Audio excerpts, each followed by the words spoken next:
अगला देखो, उचित क्रिया लगानी है। हम कल दिल्ली जाएंगे, ठीक है। गए थे भी लगा सकते हैं, ओब्लिक लगा करके आगे लिख दो गए थे, ये भी लगा सकते हैं, ठीक है ना। क्यों ये दो क्यों लगा सकते हैं बेटा, क्योंकि कल है, कल, और कल दो प्रकार के होते हैं।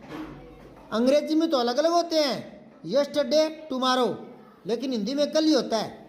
तो पता कैसे चलता है, कल गया था तो भूतकाल, कल जाएगा तो भविष्यकाल।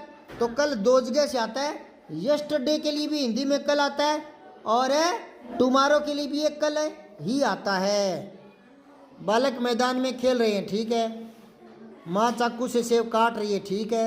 लड़की अखबार पढ़ रहा है, पढ़ रही है, सही। अच्छा ये रही था, ये इसने सही नहीं लिखा। निम्नलिखित वाक्यों में से क्रिया विशेषण शब्द छांट के लिखना है। क्रिया विशेषण क्या होते हैं, हाँ, क्रिया की विशेषता बताने वाले। तो मोहन बहुत पढ़ता है, पढ़ने की विशेषता बता दी ना, है ना। कम पढ़ता है, बहुत पढ़ता है, रोज पढ़ता है ना, धीरे धीरे पढ़ता है ना। तो ये आ गया बहुत, वेरी गुड।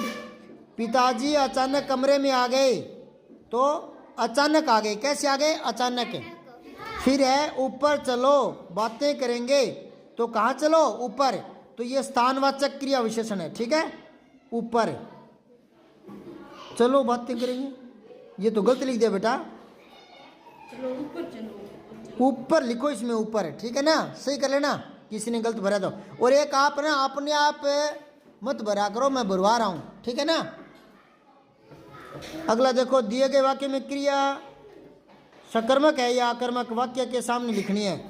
तो रोहित क्रिकेट खेल रहा है, तो क्या खेल रहा है, क्रिकेट, तो फिर सकर्मक हो गई। मयंक नाच रहा है, तो इसमें कर्म आए ही नहीं, तो क्या होगी, अकर्मक। फिर है दादी जी बच्चों को, इसमें तो को दिख रहा है, कर्ता ने कर्म को, तो कर्म आ गया तो सकर्मक हो गई। अरे इसमें तो डायरेक्ट को दिख ही रहा है, तो ये तो सकर्मक दिख ही गई। अरे को कहाँ था, कर्ता ने कर्म को, तो कर्म आ गया तो सकर्मक हो गई ना। समझ में आ रही है कि नहीं आ रही, हाँ। अब 8वां देखो, निम्नलिखित पद्यांश को पढ़ करके दिए गए प्रश्न उत्तर लिखने।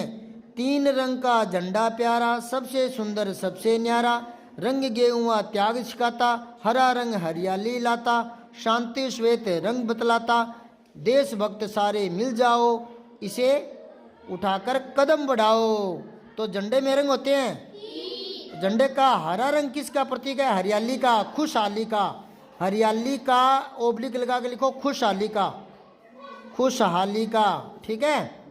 फिर है झंडे का सफेद रंग किस, सफेद रंग शांति का प्रतीक है, लिख दो शांति।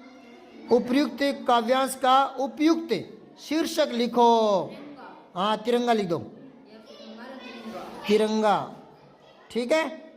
और ये सब देखो दोबारा से, उपयुक्त, अगर मैं यह के ऊपर रे लगा दूं तो हो जाएगा उपयुक्त। उपयुक्त विषय में नम्र निवेदन है क्या ना, वो होता है ऊपर लिखा हुआ, और ये उपयुक्त होता है उचित, ठीक है ना।